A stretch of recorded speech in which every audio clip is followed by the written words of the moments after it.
In Chapter 6, we cover the rules of Proto-Hebrew, the rules of syllables, and also some notes on Hebrew syntax. Now, this is the heart of the grammar. You must get these rules down. This is the foundation which we are laying, upon which everything else we do will build. And these are the syllable rules and the rules of Proto-Hebrew, how we deal with what happens within a Hebrew word. So this is very important. You need to get this down, and you need to have these rules, both of Proto-Hebrew and the rules of syllables, memorized, and you need to have them down verbatim. And I cannot stress that enough. You need to have these down cold as quickly as possible, and the rest of the house that you build as far as Hebrew will depend upon how well you have these rules down. So let's move forward. Now, what we have in the rules of Proto-Hebrew, we're dealing with what Hebrew used to be like. We're going to take you backwards in time and look at the way Hebrew vowels were originally or early on, and then we're going to show you what they did as far as changing back into or changing as they moved into Biblical Hebrew time. And during this time frame, we're adding accents and these heavy endings. And when you add something to the end of a word, then what happens is the life of the vowels, or the life of the word early on, gets sort of sucked out, or with the stress moving to the end of the word. And so you have collapsing and different things happening at the front of the word, such as those vocal schwas we talked about. But we're going to describe then how all these things happen. And so to do that, we have to describe, well, how did things used to be? So this is what we're looking at when we're looking at rules of Proto-Hebrew, or pre-Biblical Hebrew, in other words. And let's take a look at what we have. We have several rules here. And rule number one is that a kametz in Biblical Hebrew, and I'm going to use BH for Biblical Hebrew. A kametz in Biblical Hebrew goes back to, or was, a patak in Proto-Hebrew, PH, in Proto-Hebrew. And so we have the word davar, like this, was actually in Proto-Hebrew, if we're going back, was davar with patak. This is what we're looking at. Also, number two, we have the vocal schwa, such as the simple vocal schwa, or any of these composite vocal schwas. These, in Biblical Hebrew, go back through time and were originally a short vowel, or usually a patak. Usually those go back to a patak. Now, that said, we also can say that the sere in Biblical Hebrew goes back to a hirik, and that a holam in Biblical Hebrew goes back to either a kametz hatuf or a kibbutz. And whenever we're dealing with a silent schwa, we just said vocal schwas go back to a patak most of the time. But if we're dealing with a silent schwas, what do? They are the representation or the absence of a vowel. So silent schwas would go back to silent schwas. There was no vowel, or is no vowel reflected because there was none originally. That's what's going on. Silent schwas go back and forth as well. That's rule number one and rule number two. Now let's take a look at rule number three, and that is that historic long vowels are the same in both sides. You can have them in Biblical Hebrew and you can have them in Proto-Hebrew. Either way, you're going to have a historic long holam vav, historic long holam vav. A hirik yod, historic long, hirik yod. A sere yod, a sere yod, and on and on. Both sides. Historic long vowels are just that, historic long. They are historic. Of course, make sure we put the rest of them in here. And so we have everything. We have the hirik yod, we have the holam vav, we have the shurik also in this as well. So we have these 5 historic longs. We're historically long, and they remain the same. They are historic long, and so they do not change over time. And then the fourth rule of Proto-Hebrew is that short vowels, and these are the patach, the hirik, the kibbutz, the kamatzatuf, these are the same. These short vowels go back to Proto-Hebrew as patach, hirik, kibbutz, kamatzatuf. Now, as a part of this idea with short vowels, there is also the can't touch it rule. And that's the idea that if you have one of these short vowels with a silent schwa in Biblical Hebrew, it's going to go back to what? A silent schwa as well as a short vowel. Usually it's closed unaccented, and it must be short, which we'll talk about in a moment. But so what we're looking at is if you have something like this, a silent schwa, which I said goes back and forth, it's the same, and then these short vowels go back and forth, then this in Biblical Hebrew would in Proto-Hebrew again be the same thing. That's the can't touch it rule with these short vowels with silent schwas. They will pretty much remain the same here. So these are the rules of Proto-Hebrew. So if I were to then take a word and try to take it back into Proto-Hebrew, it would look something like this. What we would do is we would take the word, let's see here. Let me think of one. If we were going to take shamarti,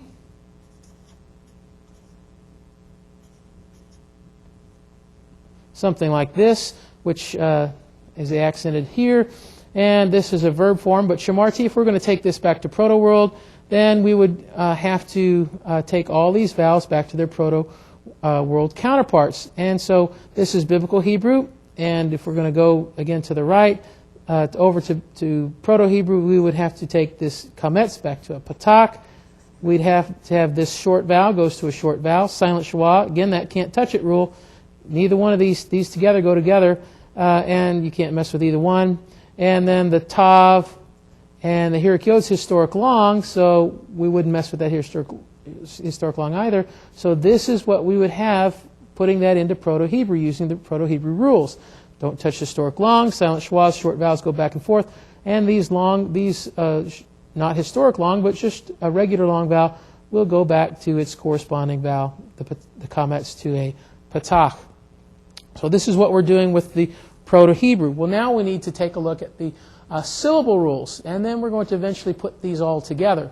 So the syllable rules also there are 5, but there are some examples that will help explain these rules, and I want you to eventually, you need to have these examples memorized because it's much easier to figure out the rules if you just look at these 3 words that explain or present all of the rules within these 3 words. And then you also need to have the statements verbatim down. So you'll need to have these for use in class, for recitation and for reproduction in class, and again for use throughout the course.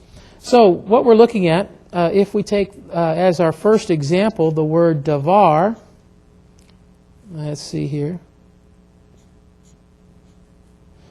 and our accent mark, of course we don't normally have to give you the accent mark, but we're doing it here. And so what we're looking at here, if we're going to syllabify this, we're going to divide it right here. Consonant, vowel, consonant, closed syllable, consonant, vowel, open syllable. And so rule number 1 goes along with this syllable right here, and that is that in a closed accented syllable, Hebrew prefers a long vowel. And so we have here rule number 1, closed accented syllable, Hebrew prefers, and that's prefers, not requires. So most of the time, this is what you're going to get, a long vowel, the long A kametz. And so this is what we have. It prefers a long vowel in a closed accented syllable. Rule number 2, in an open, that's what we have here, open pre-tonic syllable. Now we're going to label this PT because the tone syllable or accented syllable is to the left. Open pre-tonic syllable, Hebrew requires a long vowel. It must be a long A kametz, and that's what we have. In a pre-tonic open syllable, Hebrew requires a long vowel. That's rule number 2. Then we're going over to the word melech, which we've already used several times. The word for king. And if we're going to syllabify this again, we're going to take it down the middle. Consonant, vowel, consonant. This is a closed syllable. And this is a consonant, vowel, open syllable. And so this is the tone syllable over here. This over here is post-tonic. And so this is what we're looking at. Now, rule number 3. In a closed, unaccented syllable, this is closed, consonant, vowel, consonant, unaccented, because I've shown the accent, goes up here on the next syllable up. In a closed, unaccented syllable, Hebrew requires a short vowel. This must be short, and guess what it is? It is a short segol, short E. And so this is rule number 3. Then rule number 4, this one is in an open, and we've determined this is open already, in an open accented syllable, and that's what we have here, the accent, Hebrew prefers a short vowel. Now, this isn't must-have, it's not requires, but prefers, so most of the time, this is what we're going to get in an open accented syllable. And so this is what we have with rule number 4. Now, rule number 5. We have the word devarim. And in proto-world, it was davarim. If we take it back to proto-world, remember, the Hirik Yod is historic long. It goes back and forth. It doesn't change going back to proto-world. And then the Chametz of Devar goes back to a Patak, and the vocal Shawah of Devarim, the word Devarim, it's in your book, we'll change it to that in just a moment, goes back to a Patak. Vocal Shawahs go back to Patak in Proto-World. So this is in Proto-Hebrew form here. And what we're doing is, in showing you these syllable rules, we're showing you, well, with the Proto-Hebrew rules, we're showing you how to get back to Proto-Hebrew.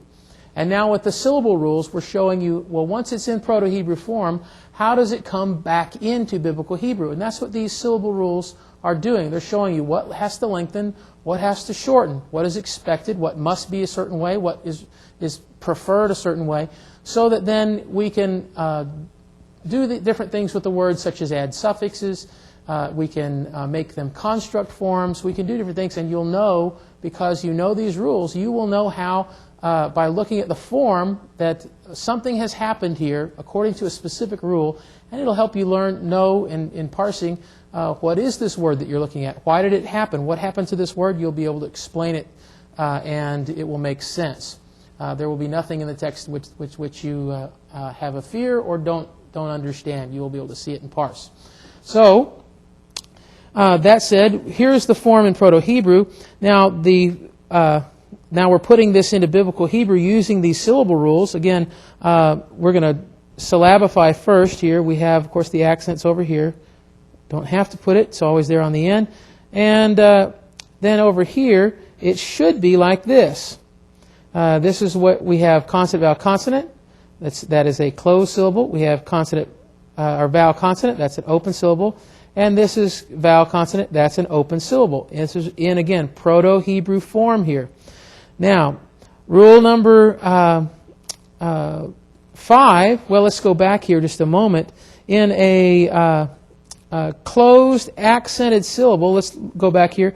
We're just review. Rule number 1 is that in a closed accented syllable, this is the accent, this is closed, consonant, vowel, consonant, closed accented syllable, Hebrew prefers a long vowel. And guess what? They've already got the Hirik Yod here, it's historic long, and so that's what we're seeing. We're getting a long vowel here.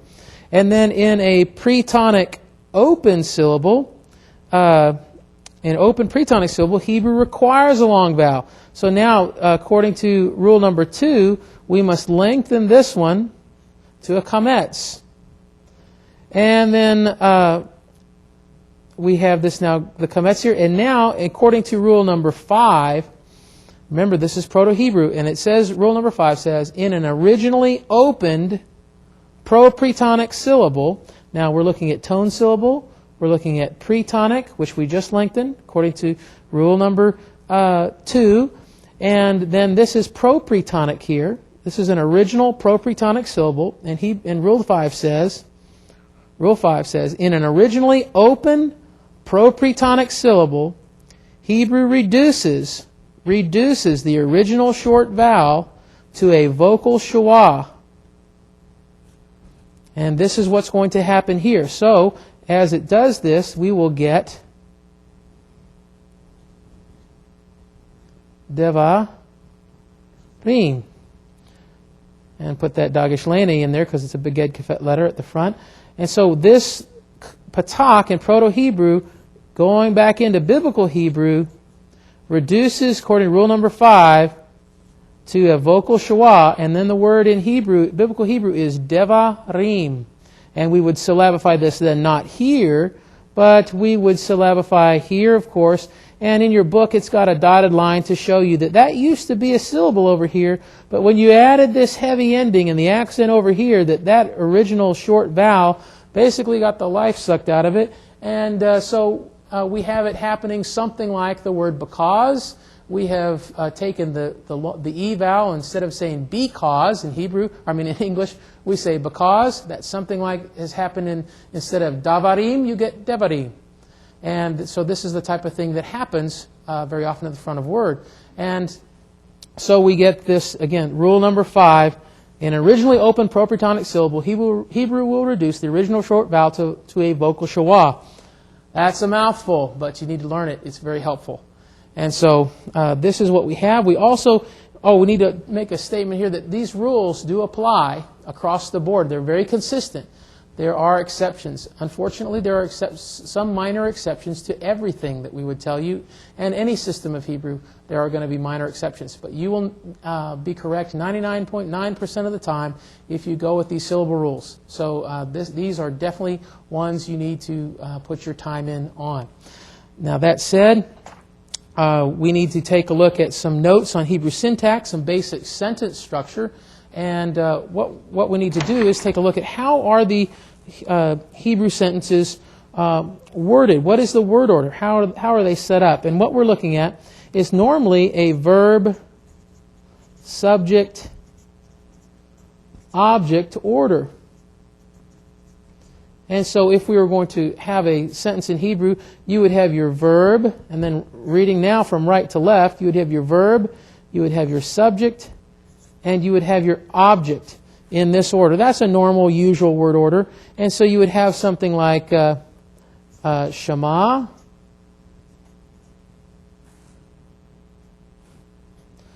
subject being Moshe, Moses,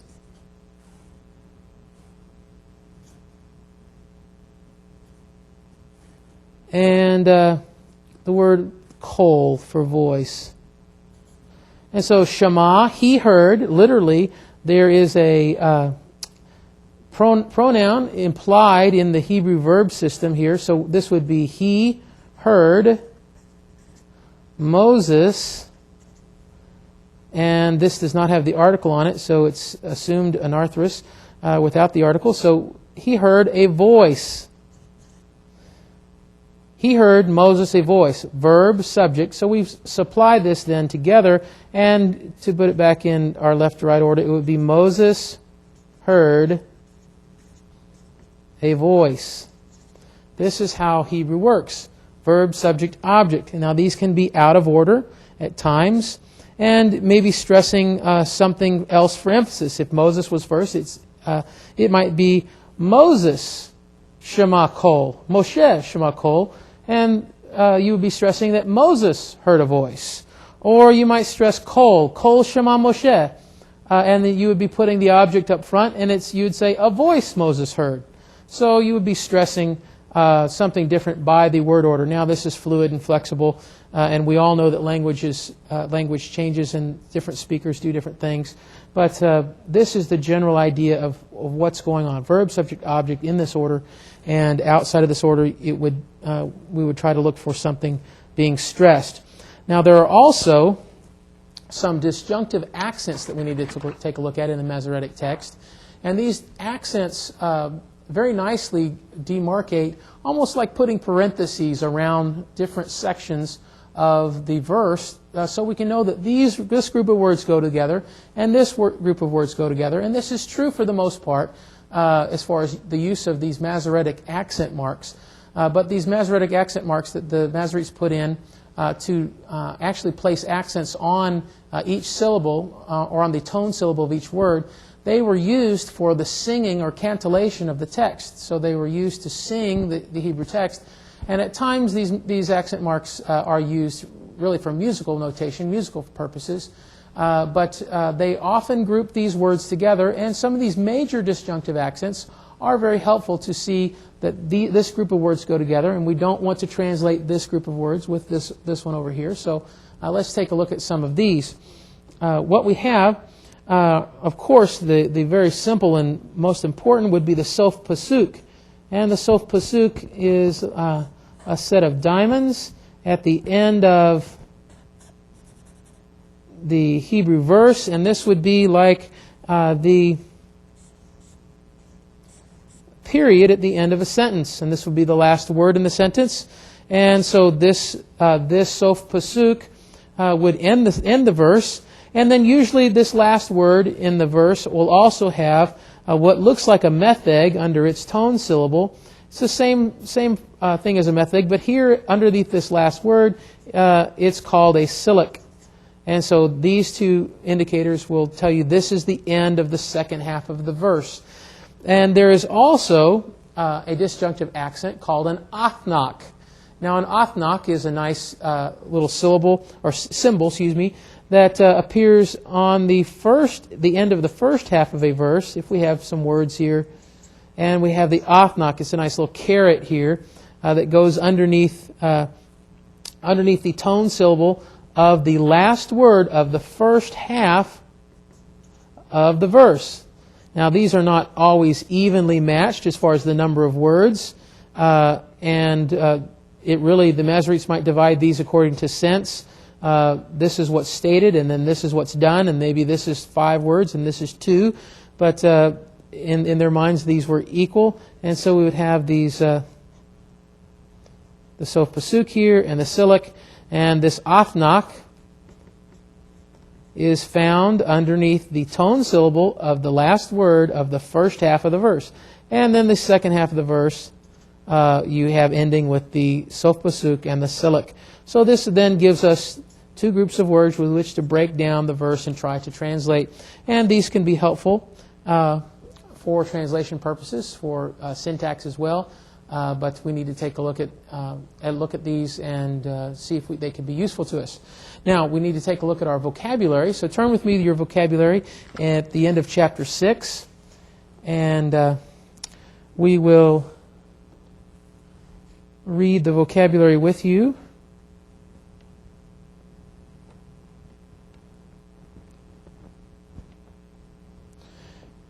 And the vocabulary, we have the word achar, which is the preposition after or behind, but it's also acharei. And so we have either one of these, meaning after or behind, achar or acharei. We also have the word kol, word for voice or sound.